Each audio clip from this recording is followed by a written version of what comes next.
All right, welcome to a video by me. My name is AVD. Today we're playing a dead game. We're playing Xdefiant.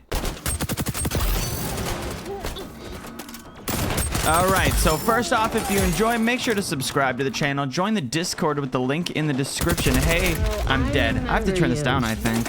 So today I want to talk about why I believe Xdefiant did not succeed, even though it has everything that Call of Duty does. Now, this video isn't to bash this game. It's not to say this game is bad, because overall I do think this game is somewhat fun. Like, I have fun playing it for an hour or two.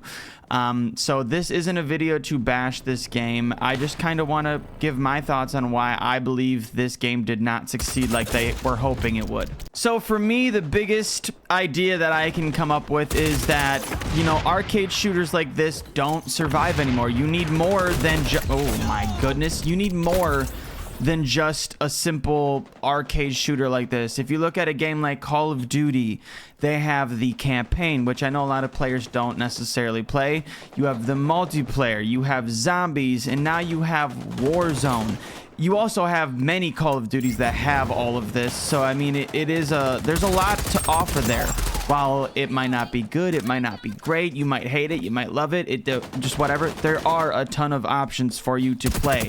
And with Xdefiant, there's just multiplayer. There's different modes, obviously, inside this multiplayer, but at the end of the day, it's still all the same type of vibe and feeling. You're playing a multiplayer arcade shooter, regardless of team deathmatch, or you're playing domination or bomb. It's all just the arcade shooter, and that's the only thing that this game offers. Also, when your entire game's like promo is acting as if you are Call of Duty when Call of Duty used to be good, I don't think that's a solid start. I know when this game came out, all they were doing was promoting it as what Call of Duty used to be. And now look, old Call of Duty is great. I love old Call of Duty. I grew up on Black Ops 1, Black Ops 2, MW2, MW3. But they've evolved. They've changed for a specific reason, because if they were still the exact same games from 2010, they wouldn't be around anymore. And that is why I think a big reason Xdefiant is failing, because it feels old. It feels like a game from 2010, 2011. Now, it feels good. Like right now, it does feel fine. It feels fluid. It feels very good. It looks nice, but also it feels old. And I don't know how that works. I don't know how to explain that, but it does feel old. And I realistically think that is a huge problem when your entire game is basing it off of another franchise, which to a sense, it's opinion based, but I think Call of Duty does everything better than this game. You know, a lot of people complain about skill-based matchmaking, and that was one of Xdefiant's huge promotion things, was that there's no skill-based matchmaking. And while that is nice, I do agree that skill-based matchmaking can be a little overpowered and typically is pretty bad to a sense of it doesn't make it fun. I'm just getting absolutely rocked right now.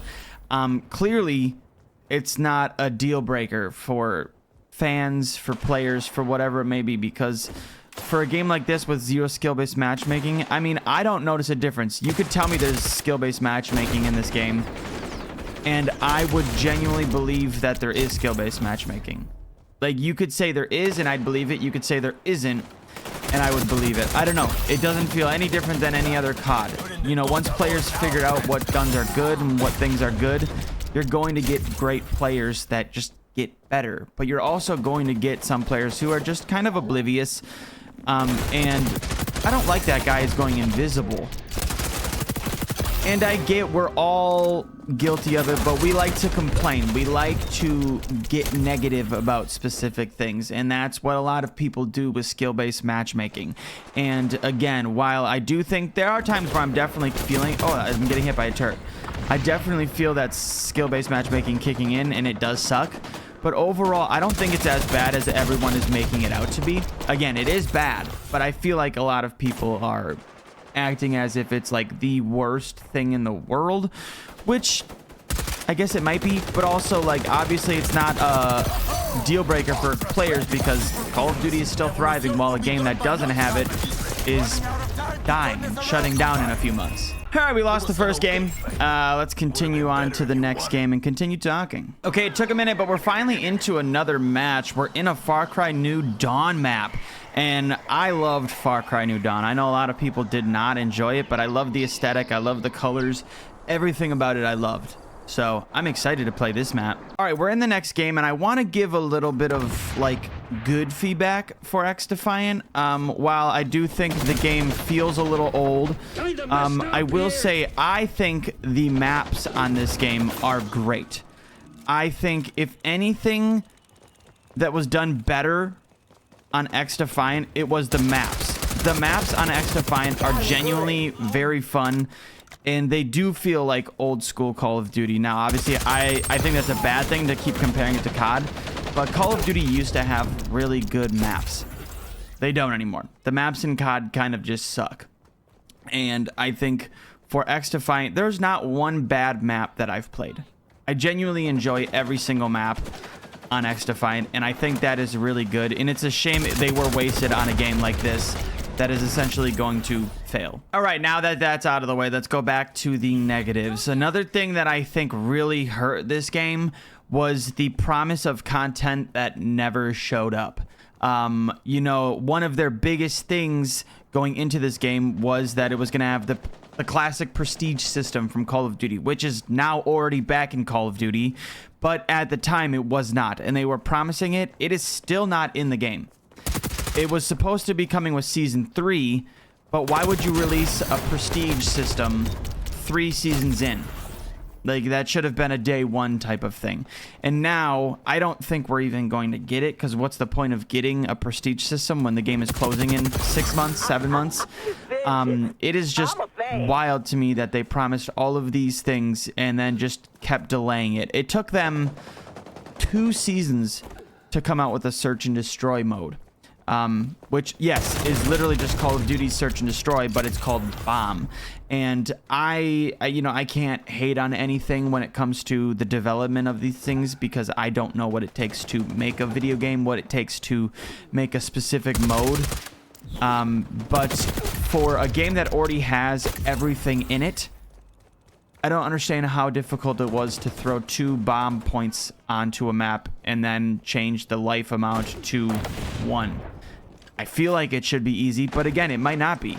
But it was delayed, and then it got pushed back, and all of these things. And I don't understand how they promised all of these things, and they just never came to light until either it was too late or they still aren't here. That is, I think, the biggest thing. Promise of lack of content. I don't think there's enough content here. And lastly, there's probably more, but lastly, the biggest thing that I think hurt this game was the creators, Ubisoft. I don't think people are very fond of Ubisoft at the moment.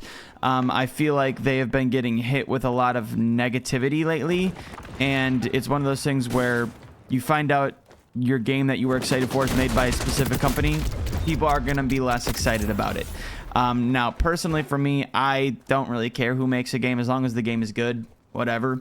But a lot of people are not happy with Ubisoft at the moment, and with this being a Ubisoft title, people don't want to play it. They don't want to get bit in the tush like they have in prior games with Ubisoft.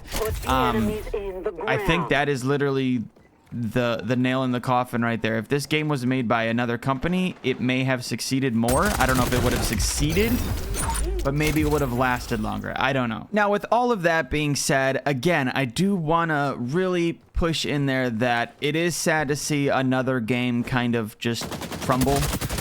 Because personally, for me, I have fun with Xdefiant. I don't think it's an amazing game. There's definitely issues. I've stated a ton of them. There's definitely things that I wish were different about this game. But overall, for a simple, basic arcade shooter, it is not bad by any means. I don't think it's amazing, but it definitely has the groundwork to be a game that can succeed. I think it just wasn't given enough time, maybe? I don't know. But obviously, I've stated a lot of reasons why I believe this game didn't work, and I do believe all of them. It is sad. I think competition is a good thing.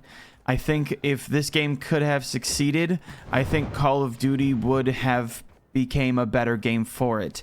I truly do think that Call of Duty would have probably just been the better game all the time, but I think Call of Duty has definitely missed the mark on a lot of things recently. One of them being maps. I stated that earlier. One of the things is the maps in Call of Duty are kind of just not good anymore. And I think if Xdefiant could thrive and become a very big game, I think Call of Duty would have had to have made their maps better. And done a lot of other things. And I think competition is good for video games. It brings out the best in creators. And obviously, I think us as players deserve the best. And it's sad that another game is literally just closing. And Call of Duty can just thrive off of being mediocre at the moment. Now, me saying that, I do enjoy Call of Duty, but let's not lie. They're kind of slacking lately. They've definitely done things that just aren't good for the game. And I think if it had competition, it wouldn't be doing that. They're letting go because they know no other game can compete with them. So with all of that out of the way, I just want to know from you guys, are you sad to see Xdefiant being shut down? I think it's like June 3rd or 5th or something like that. It's in June of 2025. And I want to know, are you guys sad to see this game go? Did you enjoy it? Do you still enjoy it? Like, are you going to ride and die with it? Literally just continue to play it until it closes? Or are you kind of just going to move on and find something else that you enjoy? Because I'll be honest, this is probably going to be the last time I play this game. That'll probably be the last video I make on this game, which to a sense is sad because, again, I do find this game to be enjoyable for short periods of time. But yeah, let me know if you guys are going to miss this game. You never know. Maybe in the future it comes back and thrives, but, you know, player count is just not there. So you never know. Let me know in the comments if you enjoy it, what you think they can do to fix it to make it, you know, thrive longer. This map actually is not that good, to be honest. I said they have really good maps, and this map feels very big for some reason. 4, 3. All right, well, we won the next game. So if you guys enjoy the video, make sure to subscribe to the channel. Again, leave in the comments if you enjoyed this game. Other than that, I will see you guys tomorrow for another friggin' video. Okay, goodbye. Thank you so much.